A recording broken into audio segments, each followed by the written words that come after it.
Et nous voici à la dernière étape de cette masterclass gain d'espace, de temps et d'argent.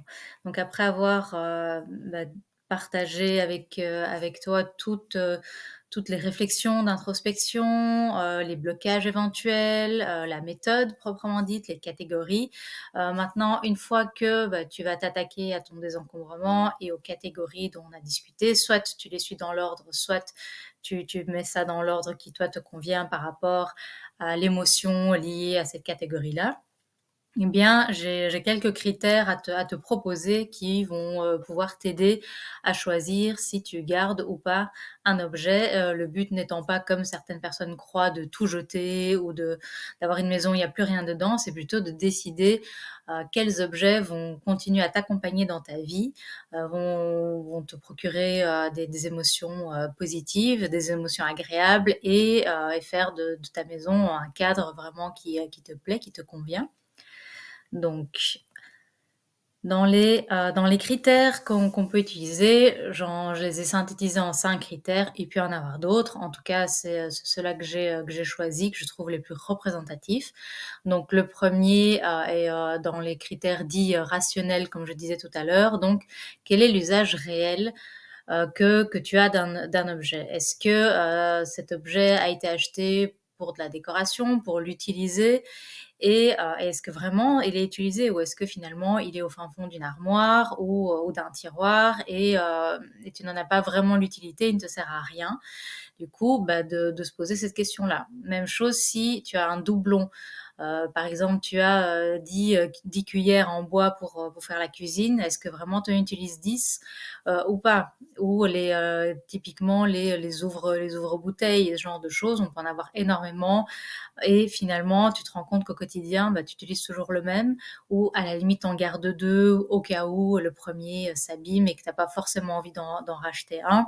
C'est toujours possible d'avoir une ou deux réserves, mais au-delà d'un certain chiffre, ça n'a plus vraiment de sens d'avoir des objets en quantité incroyable. Ou si tu as, par exemple, pour les vêtements, si tu as 20 jeans bleus de la même tonalité, c'est peut-être mieux de garder ceux qui te vont le plus, ceux que tu mets le plus souvent, et pas d'avoir 20 pantalons qui se ressemblent, plutôt que de faire de la place pour d'autres vêtements qui seraient un petit peu différents, qui te permettraient de changer de tenue et de te sentir bien dans ce que tu portes, sans avoir toujours l'impression de mettre la même chose, alors qu'en fait, c'est juste parce que tout ce que tu as se ressemble.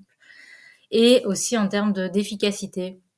Est-ce que tu as acheté un objet, peut-être parce qu'il était joli, il te plaisait et finalement à l'usage, tu te rends compte que, c'est pas efficace. J'ai un exemple que j'avais acheté dans mon premier aménagement quand j'ai été habiter seule, des épluches légumes et ils étaient jolis, j'aimais bien la couleur et cetera et en fait, ils coupaient super mal mes légumes et finalement, j'ai fini par acheter un éplucheur un petit peu plus cher et je m'en sers depuis plus de 10 ans. Il est impeccable, il tient vraiment super longtemps et finalement, il est plus efficace même si son design est plus banal et ça ne me sert à rien d'avoir quelque chose de super joli mais en fait, qui n'est pas efficace dans mon quotidien. Donc ça, c'est le premier critère. Le deuxième critère, c'est la qualité et la durabilité. Donc ça rentre un petit peu dans le même exemple que je viens de donner. C'est finalement parfois on achète beaucoup d'objets peu chers ou en série ou parce qu'il y a des promos et finalement ils sont de tellement mauvaise qualité que si c'est un vêtement, tu laves une, deux, trois fois, il commence à avoir des bouloches, à ne plus bien se tenir et finalement, ça devient un gaspillage d'argent d'avoir payé 5, 10, 15 euros quelque chose et finalement de devoir le racheter sans cesse. Et parfois, c'est mieux d'investir un petit peu plus dans des objets de qualité qui vont être durables. Aussi en termes de recyclage, après, il y a des objets qui sont très difficiles, voire impossibles à recycler, alors qu'il y en a d'autres qui sont dans des matières naturelles, qui pourront plus facilement avoir une seconde vie, être réparés, etc. Donc aussi de penser à l'ensemble de la vie de l'objet et pas juste au moment de l'achat, quelque chose qui te fait plaisir sur le moment, mais finalement sur le moyen et long terme, ça va pas durer et finalement, ce sera un gaspillage de ressources et d'argent. Même chose à ce niveau-là, comme je disais, avec mon exemple de d'épluche légumes en termes d'ergonomie. Est-ce que, par exemple, d'avoir je pense aussi à un autre outil de cuisine, d'avoir un robot pour faire des jus, si c'est la poignée n'est pas facilement utilisable, si finalement ça te prend tellement de complications, de manipulations, est-ce que ça vaut la peine d'avoir un robot très compliqué plutôt que d'avoir un mixeur tout simple qui a les fonctionnalités de base, qui fait ce qu'il faut et qui finalement est beaucoup plus pratique et en plus prend moins de place. Et même chose, dans le même ordre d'idée, l'entretien facile. De nouveau, si on parle d'un vêtement, si c'est quelque chose qu'il faut laver à une température spécifique, qu'il faut séparer du reste, qu'il faut entretenir à sec ou repasser avec plein de petits détails et tout, est-ce que ça vaut la peine de l'acheter, de se le procurer, ou si on l'a déjà, est-ce qu'on a envie de le garder et de dépenser de l'énergie, du temps et peut-être des sous parce qu'il faudra un produit spécifique pour s'en occuper. Même chose, de nouveau, si on parle d'ustensile de cuisine, est-ce que, chaque fois que j'utilise, cet appareil électroménager, après je passe juste un petit coup de loc ou est-ce que je dois tout démonter, nettoyer, il y a des petits recoins inatteignables et finalement ça c'est trop de charge, trop de temps et est-ce que ça vaut le coup du coup de soit de le garder, soit de l'acheter? Donc d'avoir cette réflexion-là aussi avant de se procurer ou de garder un objet. Ensuite, tout ce qui est multifonctionnalité. Ça, c'est vraiment un critère qui permet d'être beaucoup plus économe en quantité d'objets, de se dire qu'il y a peut-être des catégories d'objets qui peuvent aller pour toute la famille et qu'on n'a pas besoin, par exemple, d'avoir chacun son shampoing ou son savon spécifique ou son dentifrice ou d'autres, ou même par exemple, si on partage des accessoires de cheveux, moi je partage mes chouchous et mes pinces à cheveux avec ma fille, même si elle a que 7 ans, eh bien, est-ce que c'est nécessaire d'avoir plein d'objets un petit peu en double, en triple, en quadruple, si on a une grande famille? Est-ce qu'on ne peut pas avoir des objets qui servent à plusieurs personnes?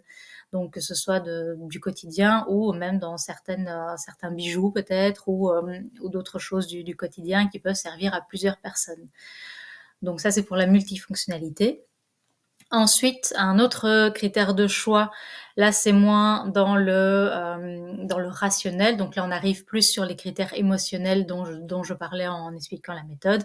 Est-ce que les objets concernés concernent mes projets actuels? Donc, par exemple, si j'adore le bricolage et que j'ai gardé au fil des années parce que j'ai changé de passion toutes sortes oui, d'objets et d'outils, de matériel en lien avec une passion.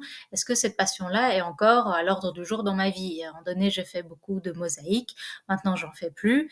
Est-ce que ça vaut le coup de garder tous les outillages nécessaires pour m'adonner à cette passion? Ou est-ce que c'est pas mieux de les revendre ou les redonner à quelqu'un qui en aura une utilité réelle? Donc même chose pour le sport, on peut se dire: «Ouais, j'ai envie de me mettre à tel sport, je suis sûre que je vais le faire» et puis finalement, on se rend compte que, on n'a pas le temps, ça nous correspond plus ou pour des raisons de santé et cetera, on ne peut plus les faire. Eh bien, ça ne sert à rien de garder, 10 raquettes de tennis en pensant qu'on va s'y mettre si ce n'est pas, réaliste par rapport à notre vie actuelle et les prochains mois ou, on va dire l'année qui suit, le moment où on fait ce tri. Donc ça aussi de se dire: «OK, est-ce que cet objet-là correspond à un rêve, mais à un rêve que je vais voir réaliser, du coup quelque chose que je vais mettre en pratique?» Et alors du coup, on revient à l'introspection de vraiment se connaître et se poser les bonnes questions. Ou alors est-ce que cet objet, est lié à un fantasme du passé, où quand j'avais 20 ans, je pensais peut-être, devenir, une danseuse étoile et finalement, c'est plus le cas, ça sert à rien de garder, des tutus qui ne vont plus me servir. Donc ça, c'est aussi d'être honnête avec soi-même et de se poser les bonnes questions par rapport à ça. Et enfin, et ça c'est le critère principal qu'utilise Marie Kondo dans sa méthode de désencombrement, c'est la joie. Le critère de la joie, qui effectivement peut aider aussi à prendre des décisions par rapport à un objet. Donc l'idée c'est quand on fait le tri, de prendre en main euh, le regarder, le toucher, l'objet en question ou le vêtement en question et de se dire est-ce que cet objet me procure de la joie? Est-ce que j'ai une sorte d'étincelle qui s'éveille en moi quand je touche cet objet ou quand je le porte, est-ce que ça me donne des émotions, plutôt rayonnantes, plutôt positives, plutôt solaires? Ou est-ce que finalement c'est l'inverse? Est-ce que je me sens pas bien? Est-ce que ça me déplaît? Est-ce que, la forme ou la couleur, me déprime? Donc de se poser cette question-là et notamment pour les vêtements aussi. Beh, il y a des vêtements, on se sent bien dedans, on se sent plein de confiance, prête à conquérir le monde et puis d'autres où en fait on a l'impression qu'on n'est pas à l'aise, que ça c'est désagréable et que finalement on se regarde dans le miroir et l'émotion n'est pas agréable et du coup, bah, ça peut être vraiment un indicateur très, très fort de se dire: «Est-ce que cet objet, j'ai envie de le garder ou pas?» Et c'est notamment le cas quand on arrive à la catégorie plus de souvenirs. Et finalement, est-ce qu'il y a des souvenirs qui sont plus douloureux que positifs? Est-ce qu'il y a des photos, par exemple, qui nous font nous sentir mal, qui font remonter des émotions pas agréables à vivre? Et est-ce qu'on a envie de vivre ces émotions-là? Donc là, de nouveau, c'est un choix, très personnel qu'on peut avoir ou pas d'avoir envie de garder ça dans sa vie. Donc voilà quelques critères, il y en a bien sûr d'autres, mais ceux-là, je trouve que c'est déjà les principaux. Ça permet vraiment de se poser les bonnes questions par rapport à ça. Et par rapport justement aux questions, il y a des questions que moi j'utilise aussi et que je donne mes clientes, mes coachées pour les aider, quand c'est difficile de faire des choix par rapport aux objets, aux vêtements et cetera. C'est, est-ce que je le remplacerais, cet objet, si je le perdais, s'il se cassait? Est-ce que je l'achèterais à nouveau? Et si la réponse est non, bah, ça donne une indication, quand même assez claire sur, bah, en fait, si je le rachète pas, c'est que ça n'a plus sa place chez moi et ça sert à rien de se culpabiliser sur l'argent qu'on a dépensé à un moment pour l'acheter. La culpabilité, ça ne fait avancer personne et juste de se dire: «OK, il me sert plus», le remercier et passer à autre chose et faire un peu tourner pouvoir le donner à quelqu'un ou éventuellement récupérer un peu de sous dessous, un peu de sous dessus, permet de, peut-être ne pas le laisser partir avec une émotion de perte ou de négativité en se disant bah, finalement bah, ça va servir à quelqu'un d'autre, il continue son cycle et ça peut aussi aider à ce que le départ de l'objet de notre vie soit moins difficile. Donc ça, c'est une des questions, qu'on peut se poser. La deuxième, c'est: est-ce que j'ai un autre objet qui remplit la même fonction? Donc là, on revient à la multifonctionnalité, l'ergonomie et cetera, les doublons. Donc si, j'ai un objet et finalement, bah, il y en a un autre qui peut faire vraiment la même chose et qui peut-être prend moins de place, eh bien peut-être choisir entre les 2 si on a déjà quelque chose qui peut nous servir. On nous vend souvent toutes sortes d'objets sur des toutes petites tâches, d'avoir un couteau spécifique pour chaque catégorie de choses. Parfois, enfin, c'est vraiment pas nécessaire et en faisant le test, on se rend compte que si on n'a plus un objet, on peut très bien trouver des solutions créatives pour le remplacer avec quelque chose d'autre et on oublie cet objet qu'on avait en double et qui finalement nous servait à rien. Une troisième question qu'on peut se poser, c'est: «Est-ce qu'il me correspond encore?» Et ça, de nouveau, ça revient au: «Est-ce que cet objet a encore une fonction dans ma vie actuelle ou est-ce que c'est quelque chose de mon passé?» J'ai une époque, par exemple, gothique, et à un moment donné, je me suis rendu compte que ça ne me correspondait plus et ben, j'ai donné et revendu, mes corsets, mes chaussures, particulières avec des boucles, des têtes de mort et enfin voilà tout ça et ça ne me correspondait plus et donc ça ne servait à rien de garder des traces d'un passé qui n'était plus moi et même chose pour un futur. Bah, le futur, je me poserai la question, bah, quand ce sera le le nouveau présent et à ce moment-là, je verrai si j'ai besoin d'un objet en particulier. Mais tant qu'actuellement dans ma vie, ce n'est pas pertinent, ça ne sert à rien de se projeter. On ne sait pas du tout ce qui va nous arriver, même à quelques mois, donc autant rester vraiment ancré dans le présent. En tout cas, c'est ma philosophie de vie. Ensuite, une autre question, c'est: est-ce que ça contribue à ma qualité de vie? Donc ça, de nouveau, est-ce que ça m'aide au quotidien? Est-ce que c'est quelque chose qui m'épaule dans ma vie? Est-ce que ça soutient les projets que j'ai envie de mener? Ou au contraire, est-ce que ça me rend esclave, de devoir, peut-être payer une assurance, sur cet objet-là ou devoir l'entretenir, ou le sécuriser, enfin toutes sortes de choses qui peuvent finalement rendre l'utilisation d'un objet plus pénible qu'agréable et donc de se poser cette question-là. Est-ce que ça contribue vraiment à ma qualité de vie? Et on l'a aussi déjà évoqué, mais là c'est vraiment des questions très spécifiques qui peuvent aider très rapidement à se poser la question: «Est-ce qu'il vaut l'entretien qu'il me demande?» Il y a par exemple, imaginons une paire de chaussures qui demandent tellement, d'entretien, de réparation, de remplacement peut-être de la semelle et cetera, ou un nettoyage spécial. Est-ce que ça vaut le coup? Est-ce que j'ai envie de consacrer ce temps-là à bichonner cet objet ou pas? Et ou même en termes par exemple, une voiture, est-ce que ça vaut, l'entretien que ça va demander parce qu'elle elle a une forme complexe ou autre chose qui finalement ne vaut pas le coup dans notre vie, dans notre temps si précieux de devoir entretenir ça. Et enfin, du coup, on arrive sur plutôt la joie. Est-ce que l'émotion procurée est agréable? Donc ça, je l'ai déjà évoqué aussi. Est-ce qu'en touchant, en regardant cet objet, j'ai une émotion positive ou négative? Est-ce que je me dis: «Non, ça n'a rien à faire chez moi», parce que quand je passe devant et les objets ont une influence sur nous, ils nous entourent et même si parfois c'est inconscient, même la couleur des murs, on sait qu'il y a une influence sur l'humeur. Et bien, c'est la même chose pour les objets. Si un objet, de par sa couleur, son aspect, ses détails, est quelque chose qui nous déplaît, ben, ça ne vaut pas la peine de le garder et c'est mieux de le laisser partir et d'avoir vraiment quelque chose qui nous convient. Ensuite, une fois qu'on a fait tout ce gros tri, qu'on s'est posé les bonnes questions, hein, grâce aux critères de choix, et se pose souvent la question de l'évacuation. Comment je fais finalement, une fois que j'ai fait tout ce tri, pour ne pas reporter le problème et mettre tout ce que j'ai su trier, dans un coin et finalement ça va, pourrir, dans le grenier, ou à la cave, ou dans le garage. Mais comment faire pour que rapidement ça quitte mon lieu de vie? Et l'idée, c'est vraiment ça, c'est que ça ne reste pas, chez toi, à un autre endroit de ta maison. C'est juste, repousser le problème, plutôt que de le régler une bonne fois pour toutes. Donc moi, ce que je préconise, c'est de donner. C'est vraiment ce qui est le plus rapide.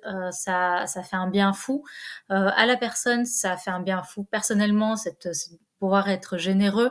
En plus, la générosité, c'est vraiment quelque chose qui fait tourner, quand même le monde, cette solidarité, cette communauté. Et moi j'ai beaucoup donné, mais j'ai beaucoup reçu aussi et donc je trouve que c'est très agréable de pouvoir participer à ça et être dans un monde moins égocentrique et où il y a que l'argent qui compte. Donc voilà, je trouve que donner, c'est vraiment ce qu'il y a de mieux et comme je disais, tout ce qui est vêtements et textiles, c'est très, très simple de donner ça dans les bulles, quand c'est en bon état évidemment. Il y a des groupes Facebook, notamment ou Marketplace ou autres, où on peut aussi mettre en don dans sa région pour éviter les trajets trop lointains. Et donc moi, souvent, je mets des choses en don. Ça part très très rapidement. On donne rendez-vous à la personne, on ne doit pas se déplacer. Et si on préfère le faire tout de suite, ben, il y a des associations, que ce soit pour les personnes dans la précarité ou les personnes réfugiées ou les enfants en difficulté. Ben voilà, il y a plein d'associations où on peut aller déposer directement et qui seront très heureuses de recevoir tes dons. Donc ça, c'est vraiment ce que je préconise pour se évacuer rapidement ce qu'on a réussi à trier. La deuxième catégorie, c'est quand même la vente. Et là, c'est de faire la balance entre l'argent que ça va nous rapporter et le temps que ça va nous prendre de prendre les photos, de communiquer avec les acheteurs, d'emballer, d'aller à la poste, etc. Ou de faire venir les gens chez soi, d'avoir peut-être des arnaques. Et donc de voir est-ce que ça vaut le coup. Donc si c'est des pièces un peu particulières, si ça vaut vraiment de faire une petite étude de marché entre guillemets, de regarder peut-être soit sur Marketplace ou Vinted, où il y a plein de sites en ligne plus spécialisés aussi pour du vintage, etc. De voir un petit peu la valeur de l'objet ou du vêtement. Est-ce que ça vaut le coup? Si c'est 5 €, 10 €, c'est vraiment à toi de voir si ça vaut le coup, si ça vaut ton temps, ton énergie ou pas.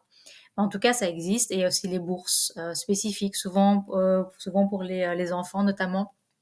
Il y a des bourses qui sont organisées régulièrement ou des vide dressing dans ta région et donc ça permet aussi de faire peut-être une belle vente en une seule journée ou une seule après-midi et du coup de pas totalement, laisser partir cette possibilité, d'apport financier. La troisième solution, bah, s'il y a des choses qui sont réparables, que tu as envie de garder, et bah, de voir si toi, est-ce que tu as des compétences en couture? Et il y a beaucoup de tutoriels sur internet qui permettent vraiment de très rapidement, réparer quelque chose si c'est pas très complexe. On peut mettre des patchs, on peut recoller, il y a des colles pour tissu notamment ou, pour du bois si un objet est cassé. Et donc de nouveau voir est-ce que ça vaut le coup de le recoller? Est-ce que ça va pas se recasser, dans très peu de temps? Il y a les Repair Cafés. En tout cas, en Belgique, c'est quelque chose qui est pas mal utilisé, aussi par région, d'avoir des bénévoles qui aident à réparer, par exemple, de l'électronique ou d'autres objets. Et donc, ça permet de garder un objet, d'en prendre soin, de le conserver plus longtemps. Et sinon, il y a des professionnels parfois qui font ça en plus de leur travail ou qui sont retraités et qui proposent à petit prix des réparations, que ce soit en couture ou en bricolage, etc. Il y a aussi des plateformes en ligne de services échangés. Donc, il y a beaucoup, beaucoup de possibilités, mais de nouveau, il faut voir si ça vaut le coup. Ensuite, une catégorie que j'aime bien dans l'évacuation, c'est le fait de rendre, les choses aux personnes qui les ont déposées chez toi. Ça je connais beaucoup de personnes qui finalement se retrouvent avec des affaires qui sont pas à eux, qu'on leur a prêtées, ou quelqu'un d'autre a désencombré chez elle et finalement elle a reporté le souci chez toi. Et chaque personne est responsable de ses propres affaires. Donc, c'est pas toujours facile, mais avec une bonne communication, c'est pas du tout insurmontable de rendre la responsabilité des affaires à chaque personne et de lui permettre, elle, d'en faire ce qu'elle, elle décidera. Ce sont ses affaires, c'est sa vie, c'est ses choix. Et donc, de pas hésiter à rendre les choses aux personnes si elles ne sont pas à toi. Et enfin, en dernier recours, si vraiment ce n'est pas, on ne peut pas le donner, le vendre, ce n'est pas réparable et ce n'est à personne d'autre, et bien alors finir par le jeter. Et évidemment, ce qu'on peut recycler, donc notamment dans les déchetteries, il y a des catégories d'objets qui sont recyclables, qu'on peut refaire de la matière première avec. Et du coup, de voir ce qu'il y a près de chez toi. Et si éventuellement, tu sais pas te déplacer, d'éventuellement demander des services à quelqu'un qui viendrait prendre tout en une fois. Mais donc, c'est vraiment le dernier recours. Mais si vraiment on peut faire rien d'autre que ça, finir par le jeter plutôt que le garder chez toi. Ça n'a aucun intérêt. Et donc, une fois qu'on a fait tout ça, toutes ces évacuations, qu'on a une maison qui nous correspond, qui est beaucoup plus épurée, plus claire, plus agréable à vivre, eh bien, j'ai aussi quelques astuces d'organisation après, une fois qu'on a désencombré, on peut enfin réorganiser. Et donc ces quelques astuces, il y en a beaucoup, beaucoup plus, ça dépend de la vie de chacun, de comment, l'espace est agencé. Donc c'est très personnalisé et quand j'accompagne mes coachés, je le fais en fonction de leurs envies, de leur espace de vie. Mais là, c'est des astuces générales qui sont utilisables dans la plupart des maisons. Et donc la première, c'est ce que j'appelle le zoning. Donc c'est d'avoir des zones, des espaces dédiés à une catégorie d'affaires spécifiques qui permet de ne pas avoir tout dispersé et de faire des trajets inutiles ou de ne pas savoir où se trouvent les choses. Donc par exemple pour le petit déjeuner, typiquement, toutes les céréales sont au même endroit. Donc le matin, c'est très facile de se faire son petit plateau de petit déjeuner. Même chose pour les confitures, etc. Ou l'étagère dans le frigo qui est consacrée à tout ce qu'on met sur le pain, tout ce qui est tartinable. Donc ce genre de choses permet après d'être beaucoup plus efficace aussi. Notamment, nous, on a une armoire pour le sport parce qu'on fait plusieurs sports et donc chaque étagère est dédiée au sport de balle, par exemple, aux arts martiaux, etc. Et donc, ça permet, dès qu'on en a besoin, hop, on prend le sac, on le remplit et on est très vite parti sans commencer à chercher partout où se trouvent les affaires. Donc ça, vraiment d'avoir des espaces dédiés ou même par rapport au dressing. Certaines personnes préfèrent avoir chacune leur armoire, mais ça peut être plus facile d'avoir un dressing familial où on a toutes les vêtements de toute la famille qui se trouvent au même endroit, chacun a son espace. Et donc finalement, quand on doit chercher quelque chose, on sait qu'au moins tout est au même endroit et on ne doit pas faire toutes les chambres, etc. pour aller les rechercher. Donc ça, c'est pour la première. La deuxième, c'est ce qu'on appelle la règle de proximité qui est assez connue, mais voilà, peut-être que tu la connais pas, donc je la résume rapidement. Donc tout ce qu'on utilise le plus souvent, si on a des armoires par exemple profondes, le garder à l'avant et les réserves ou ce qu'on utilise moins, le mettre à l'arrière. Et imaginons pour de la vaisselle, les assiettes du quotidien à l'avant et un espace à l'arrière pour les assiettes de fête ou un peu plus spéciales ou les articles qu'on utilise moins. plus peut-être les souvenirs ou derrière les livres ou ce genre de choses. Et aussi à hauteur, ce qu'on utilise aussi plus souvent, ne pas devoir chaque fois prendre un tabouret ou se pencher, éventuellement se faire mal au dos pour aller chercher des choses qu'on utilise tout le temps. Ça peut paraître très logique, mais parfois on voit des agencements qui sont pas pensés pour faciliter le quotidien des personnes. Et donc ça, c'est aussi super important, une fois qu'on réorganise l'espace, de penser à ça et de faire quelque chose qui est optimisé pour sa vie, son quotidien, et par rapport à ses habitudes, de garder ce qu'on utilise le plus proche de soi, accessible, sans devoir faire toutes sortes de manipulations pour arriver à aller chercher cet objet dont on a besoin. La troisième astuce, c'est ce que j'appelle la MD2, donc la moins de 2 minutes. Donc tout ce que tu peux faire en moins de 2 minutes, fais-le tout de suite. Typiquement, pour éviter que le désordre s'accumule au fur et à mesure de la journée, de la semaine, et cetera. Il y a vraiment des petites choses. Par exemple, si un plat est en train de chauffer et que tu as des minutes, c'est déjà l'occasion de remplir la vaisselle, de passer un petit coup, d'éventuellement vite faire le devoir avec ton enfant, d'aller tendre une machine. Donc c'est vraiment des petites actions pour permettre en quelques minutes de finalement voir déjà une tâche réglée, et d'accumuler comme ça des actions de moins de 2 minutes au cours de la journée ou de la semaine. Mais finalement, ça peut faire peut-être une demi-heure, une heure. Donc on a rangé, on garde la maison en ordre, mais sans forcément que ce soit pesant, sans s'en rendre compte, sans se dire ah oui, je suis en train de ranger, j'ai pas forcément envie. On fait ça rapidement, moins de 2 minutes, on se pose pas de questions, on y va, et ça permet vraiment de garder un intérieur rangé au quotidien, une fois qu'on a évidemment fait tout le travail de désencombrement. Donc ce n'est pas possible avec une maison encore encombrée, mais une fois que c'est désencombré, on peut vraiment ranger en quelques minutes chaque jour. L'astuce numéro 4, c'est le last change day. Donc, si on a vraiment du mal aussi, soit au moment où on fait le grand tri, soit quand on refait son tri saisonnier ou par trimestre, en fonction voilà, de la régularité qu'on a voulu appliquer à ça, c'est de se dire, si on a une hésitation par rapport à notamment un vêtement, moi j'utilise beaucoup ça pour les vêtements, c'est de donner une dernière chance aux vêtements en se disant, je suis pas sûre, est-ce que j'ai envie de le garder, est-ce qu'il me va encore, est-ce que je suis confortable, je me rappelle plus trop. Ok, je porte cette robe, je la porte une journée, et à la fin de la journée, je décide de la garder ou pas.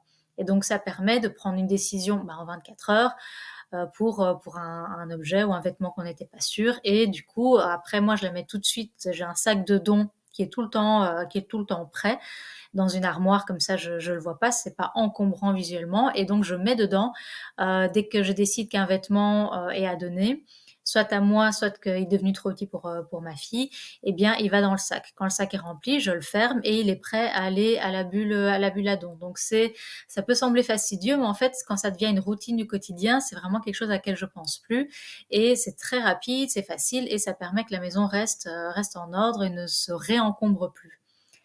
Donc voilà pour la quatrième astuce d'organisation. Alors la cinquième, c'est la technique du ricochet. Donc ça, c'est surtout, enfin même nous, on n'avait pas une très grande maison, mais on a quand même plusieurs pièces, on a un couloir, etc.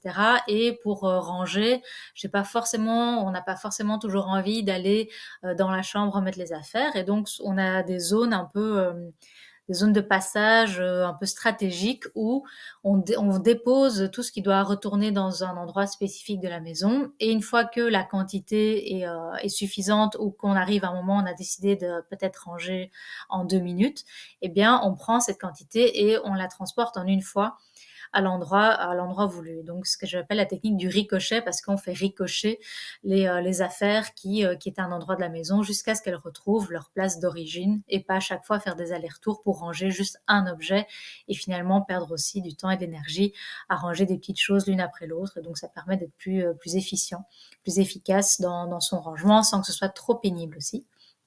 Et enfin la dernière astuce, qui est aussi un des critères de la méthode de Marie Kondo, qui est celui que je trouve vraiment le plus pertinent dans tout ce qu'elle propose, en dehors de tous les critères qui sont aussi super intéressants, mais le pliage vertical. Donc éviter d'empiler les affaires les unes sur les autres, mais de les ranger à la verticale, donc sur leurs tranches.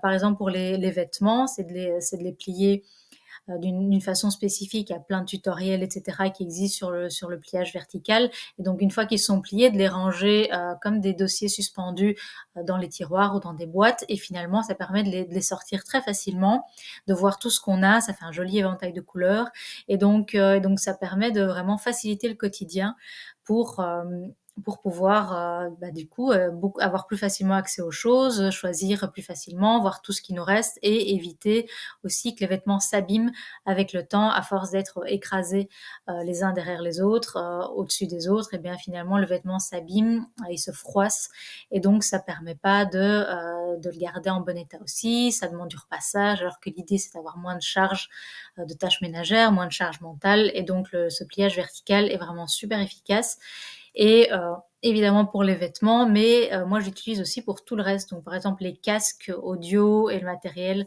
informatique, il est rangé aussi à la verticale. Donc on a accès à tout par le haut, si on a besoin d'écouteurs ou de disques durs, et cetera.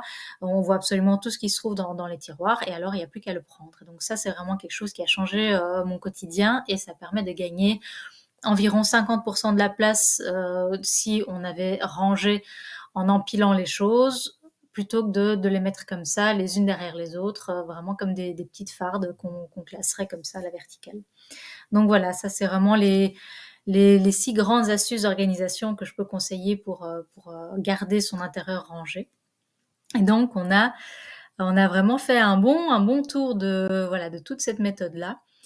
Et j'espère que cette masterclass t'aura aidé, j'espère que ça t'a plu, j'espère que ça te parle et si tu as envie d'aller plus loin, de continuer à me suivre, j'ai un compte Facebook, j'ai un compte Instagram, j'ai un compte LinkedIn.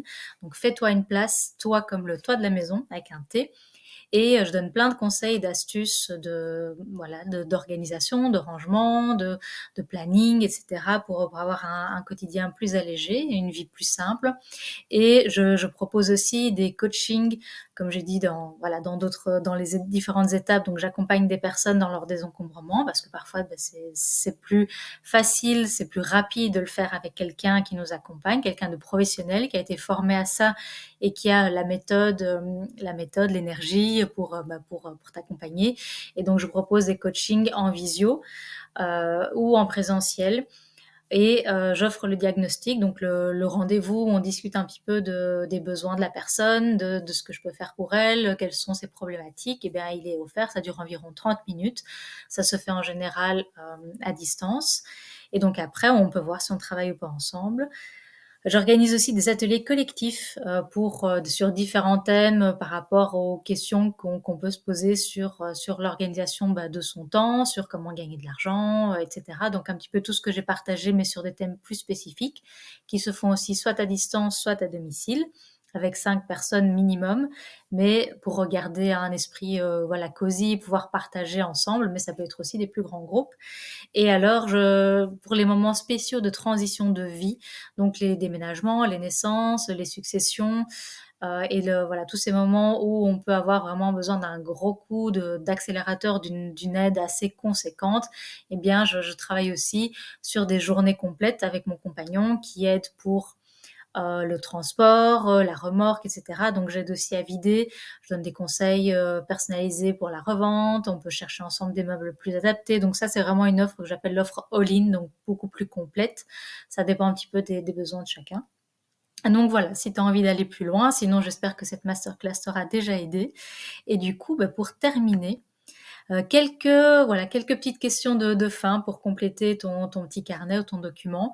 Quelle astuce te parle le plus dans tout ce que je t'ai partagé? Est-ce qu'il y a des choses qui te parlent, d'autres moins? Qu'est-ce que tu vas pouvoir adapter à ta vie, à ta situation?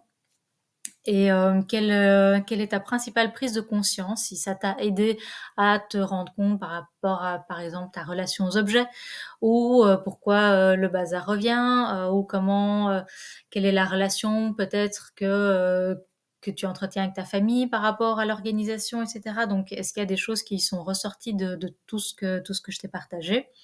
Et du coup, on est quand même dans le concret. Quel sera ton prochain pas? Donc de l'écrire pour l'ancrer comment est-ce que tu vas démarrer cette fabuleuse aventure du désencombrement pour te construire la vie que tu souhaites et la vie que tu mérites pour vraiment être aligné avec qui tu es et profiter de cette vie précieuse qu'on expérimente chaque jour.